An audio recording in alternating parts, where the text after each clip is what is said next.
Chapitre économique, François Langlais nous rejoint. Rebonsoir François, vous avez 15 minutes face à Manuel Bompard. Alors pour financer votre programme, vous prévoyez toute une série d'impôts supplémentaires dès cet été. C'est d'ailleurs une loi qui s'appelle la loi du 4 août. C'est une référence au 4 août 1789, j'imagine, l'abolition des privilèges. Vous ne voulez pas aller jusqu'à la terreur de 1793 ? Oh là, vous commencez fort, monsieur Langlais. D'abord, je veux dire, contrairement à ce que j'ai entendu sur des plateaux de télévision depuis maintenant plusieurs jours, que pour financer le programme que nous voulons mettre en place, nous ne proposons pas d'augmenter les impôts. Parce que je sais bien comment... Attendez, laissez-moi terminer, parce que si vous m'avez posé une question, j'imagine que c'est que parce que vous souhaitez que je puisse y répondre. Je précise ma question, c'était juste une entrée en matière, pardonnez-moi. Impôt sur le revenu, triplement de l'ISF, CSG progressive, impôt sur les successions. Éric Coquerel, qui est membre de votre parti, président de la commission des affaires économiques à l'Assemblée nationale, des finances, parle de plusieurs dizaines de milliards. Les experts évaluent à 50 milliards. C'est un chiffre que vous confirmez ? 50 milliards d'impôts supplémentaires dès cet été ? Je vous réponds en toute transparence, monsieur Langlais. Nous sommes en train de boucler le chiffrage du programme. Il sera présenté dans les tout prochains jours, sans doute ce vendredi.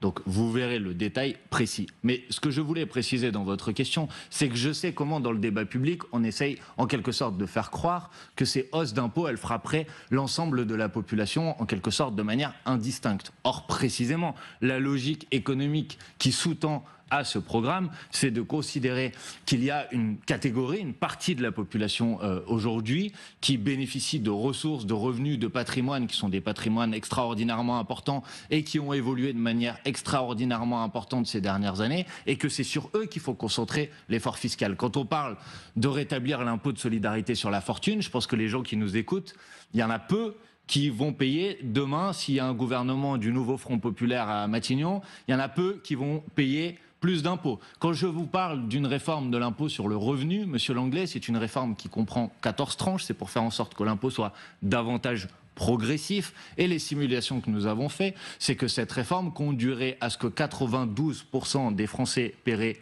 moins ou autant d'impôts qu'aujourd'hui. Tous ceux qui gagnent moins de 4 000 euros. 8%. C'est à peu près 4 000 euros pour une personne célibataire seule. Il y a quelque chose qui m'étonne quand même. Ne dites pas que vous ne frapperez que les riches, parce que vous allez par exemple soumettre aux charges sociales les heures supplémentaires, l'épargne salariale, la participation. C'est écrit noir sur blanc sur votre programme. Pardonnez-moi, mais la plupart des gens qui bénéficient de ces dispositifs ne gagnent pas 4 000 euros. Ils vont payer plus. Vous parlez aussi d'augmenter les cotisations vieillesse chaque année pendant 5 ans. Pareil, ça concerne tous les Français. Vous voulez aussi supprimer des niches fiscales polluantes. Honorable objectif.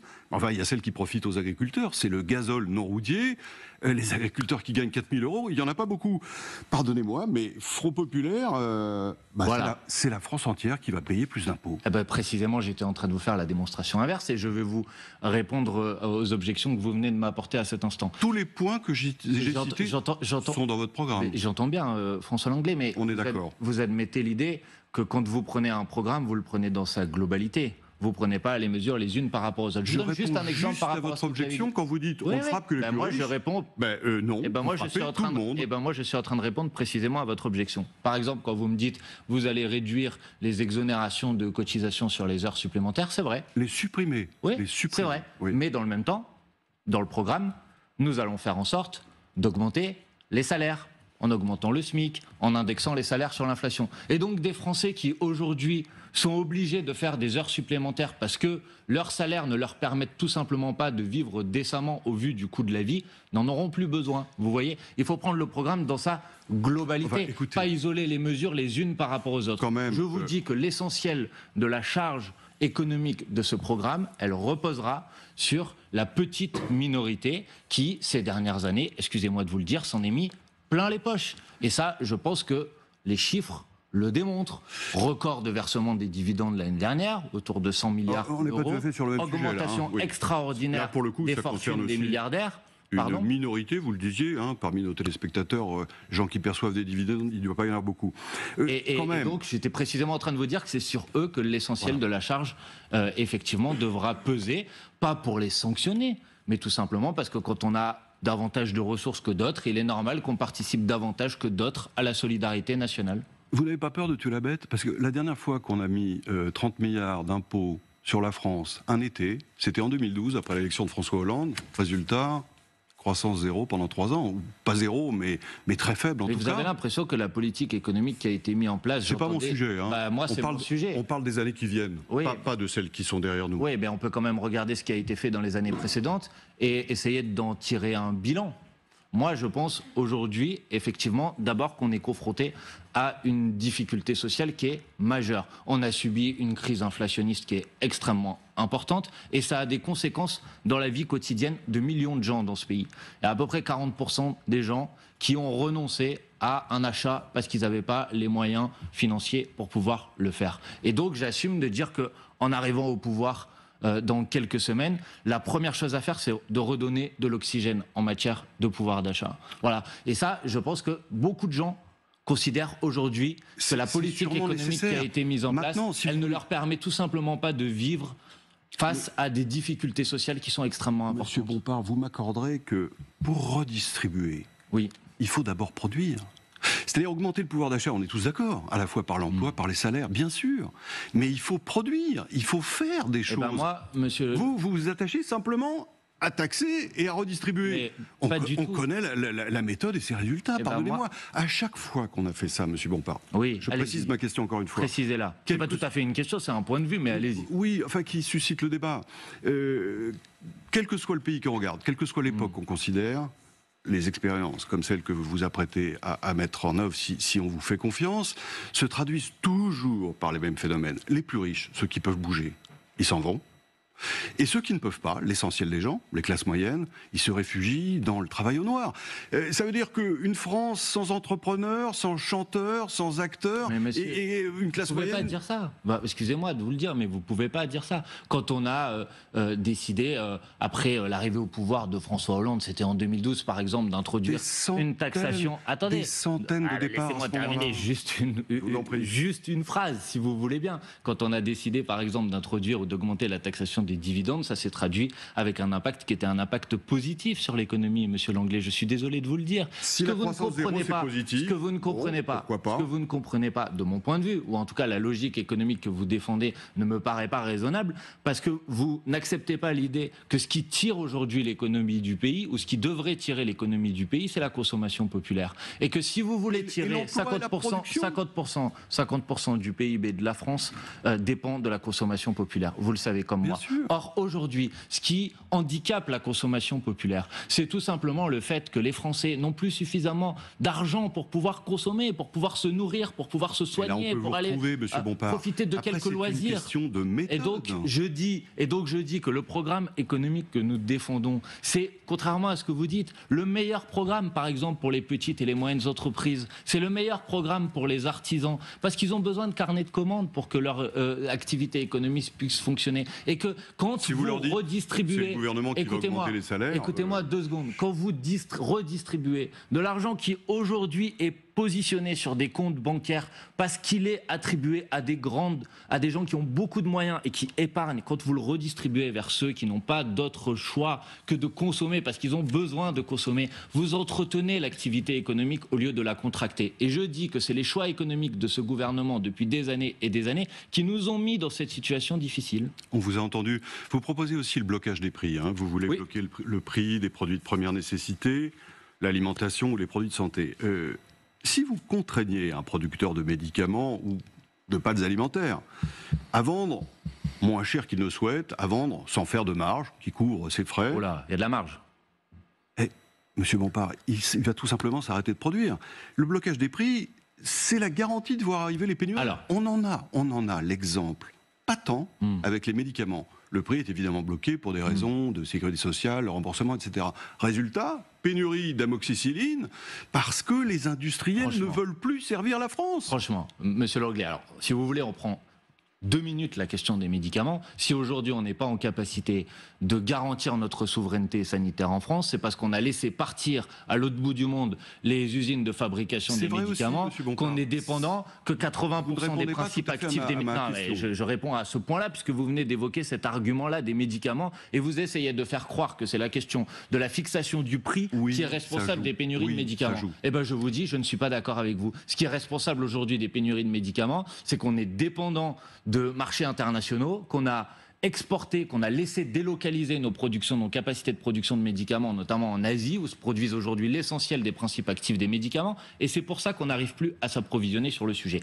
Je mets de côté la question des médicaments. Exemple, la Révolution, la période que vous aimez, on bloque le prix du pain. Mais franchement, les boulangers François Langlais, produisent. vous n'avez pas besoin d'aller jusqu'à la Révolution. Est-ce que vous savez qu'il y a des mesures de blocage des prix qui s'appliquent aujourd'hui en France à l'île de la Réunion? Il n'y a pas de pénurie. Et il y en a eu en France jusqu'en 1986. Est-ce que vous savez qu'on a mis en place pendant la crise sanitaire des mesures de blocage des prix sur le gel hydroalcoolique? Il n'y a pas eu de pénurie. Donc ne dites pas ça. Pardon. Ce sont des mesures, les mesures de blocage des prix qui sont des mesures temporaires, si elles exceptionnelles, sont temporaires, voilà. Mais elles le sont nécessairement, puisque le code du commerce, qui permet de le faire, ne le prévoit que dans un cadre temporaire. Et elle vise à redonner immédiatement de l'oxygène, c'est-à-dire de ramener les prix au niveau auquel ils étaient avant le choc inflationniste que nous avons connu depuis 2 ans. Mais si les entreprises elles-mêmes achètent les matières premières plus chères... Je vous dis qu'il n'y a pas une seule entreprise qui, pour une mesure temporaire qui va durer 3 mois, 4 mois, 6 mois... pas plus que ça.